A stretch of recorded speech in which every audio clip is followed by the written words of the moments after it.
देखो टॉपिक क्या चला है, वर्ब। वर्ब में क्या पढ़े थे, फाइनाइट और इनफाइनाइट। फाइनाइट वर्ब और इनफाइनाइट वर्ब। तो इनफाइनाइट वर्ब 3 प्रकार के, कौन कौन? इन्फिनेटिव, जिरंड और पार्टिसिपल। तो ये अभी हम पढ़ेंगे क्या, इन्फिनेटिव। क्या है? इन्फिनेटिव। अब इन्फिनेटिव क्या होता है? द बेस फॉर्म या फिर ओरिजिनल फॉर्म। बेस फॉर्म को ही क्या बोला जाता है? Original form. The base form या original form of the verb is called infinitive, यानी क्रिया के आधार रूप। आधार रूप कहने का मतलब क्या है? बेस फॉर्म कितने होते हैं? वर्ब के बेस फॉर्म कितने होते हैं? 5 होते हैं। वर्ब 1, वर्ब 2, वर्ब 3, वर्ब 4 और वर्ब 5। तो बेस फॉर्म को क्या कहा जाता है? इन्फिनेटिव कहा जाता है। जैसे देखो, he is to go, he is to go. Base form में इन्फिनेटिव का मतलब है यहाँ 2 + verb 1, 2 + verb 1। She is to come, she is to come. तो यहाँ देखो वर्ब 1 यूज हो रहा है ना, दोनों में वर्ब 1 यूज हुआ है। बेस फॉर्म ऐसे 5 होते हैं, लेकिन यहाँ यूज होगा क्या, इन्फिनेटिव, तो वर्ब 1। इन्फिनेटिव का मतलब होता है 2 + वर्ब 1।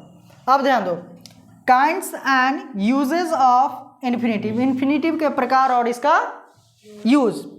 तो ध्यान दो, there are 2 kinds of infinitive. सबसे पहले काइंड को पढ़ते हैं। तो there are 2 kinds of infinitive. Infinitive कितने प्रकार के होते हैं? 2 प्रकार के होते हैं। सिंपल इन्फिनेटिव, या इसी को कहा जाता है नाउन इन्फिनेटिव। सिंपल इन्फिनेटिव को ही क्या कहा जाता है? Noun infinitive. दूसरा है क्वालिफाइंग इन्फिनेटिव्स, या फिर इसी को क्या कहा जाता है? जिरंडियल इन्फिनेटिव। तो नाउन इन्फिनेटिव कितने प्रकार के हो गए? 2 प्रकार के। कौन कौन? सिंपल इन्फिनेटिव कहो या नाउन इन्फिनेटिव कहो, क्वालिफाइंग इन्फिनेटिव कहो या जिरंडियल इन्फिनेटिव कहो। यानी ध्यान दो, जब अब सिंपल इन्फिनेटिव क्या है? सिंपल इन्फिनेटिव क्या होता है? When infinitive is used like a noun then it is called simple infinitive. जब इन्फिनेटिव का प्रयोग नाउन के तरह होता है, किसके तरह? इन्फिनेटिव का प्रयोग जब नाउन की तरह हो तो ये क्या कहलाता है? सिंपल इन्फिनेटिव कहलाता है, या फिर इसी को क्या कहेंगे? नाउन इन्फिनेटिव कहलाता है। अब इसमें जो है सिंपल इन्फिनेटिव का यूज देख लेंगे, उसके बाद फिर क्या पढ़ेंगे? क्वालिफाइंग इन्फिनेटिव पढ़ेंगे।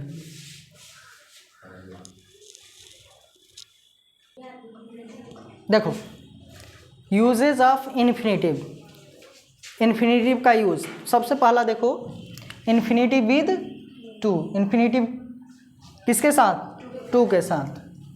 पॉइंट नंबर ए है, infinitive as the subject of a verb. Verb के सब्जेक्ट के रूप में, वर्ब के सब्जेक्ट के रूप में इन्फिनेटिव यानी 2 का यूज। जैसे देखो, चोरी करना पाप है। इसके लिए स्ट्रक्चर क्या है? 2 + नाउन वर्ब रिमेनिंग वर्ब। चोरी करना पाप है, चोरी करना पाप है। तो कैसे बनाओगे? पहले क्या आ जाएगा? 2 चोरी करना पाप है ना, चोरी करना पाप है। तो क्या हो जाएगा? चोरी करना नाउन हो जाएगा, क्या हो जाएगा? To steal is. अब वर्ब क्या हो जाएगा? यहाँ जाएगा sin, to steal is sin. पैदल चलना एक अच्छा व्यायाम है। पैदल चलना एक अच्छा व्यायाम है। क्या बनाओगे? टू एक्सरसाइज कैसे हो जाएगा? To walk is a good exercise. सच बोलना एक गुण है। सच बोलना एक गुण है। क्या बनाओगे? To speak the truth is virtue.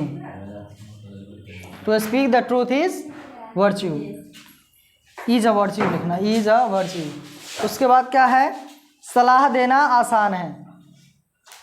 सलाह देना to advice is easy, to advice is easy ना, सलाह देना आसान है, करना कठिन है।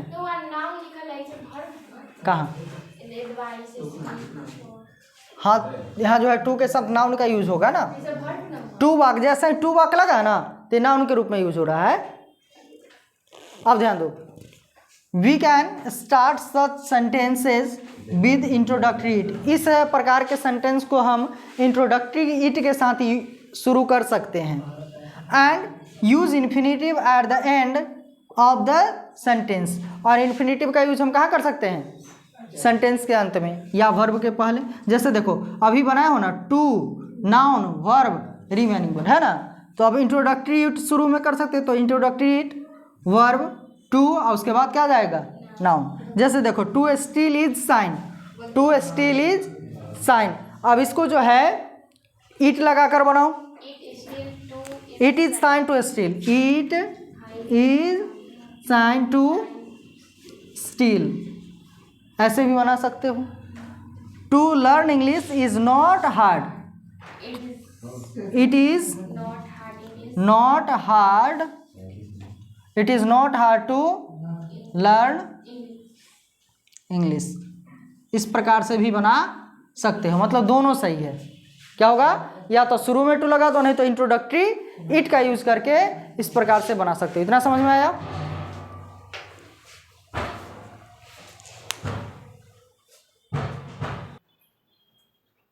देखो पॉइंट नंबर बी क्या है?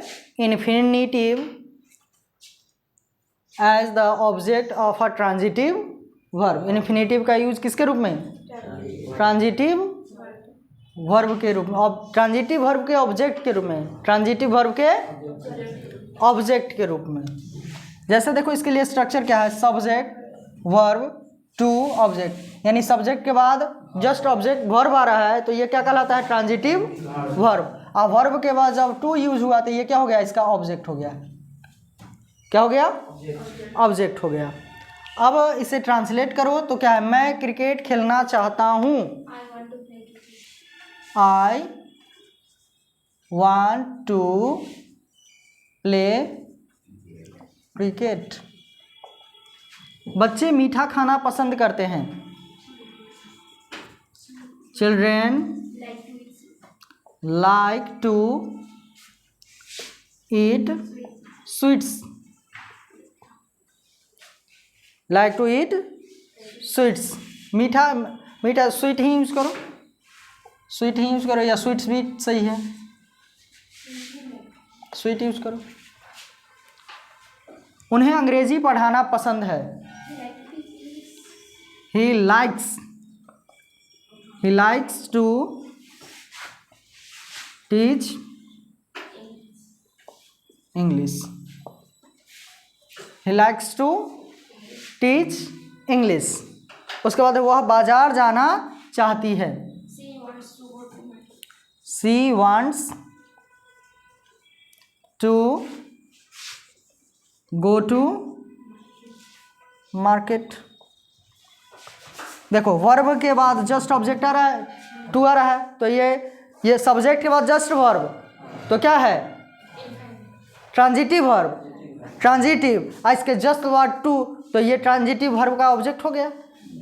समझ में आया? अभी इसमें इन्फिनेटिव का ए और बी बताए हैं, सी और डी, दो गो यूज और बचा हुआ है, तो इसको अगले क्लास में पढ़ेंगे।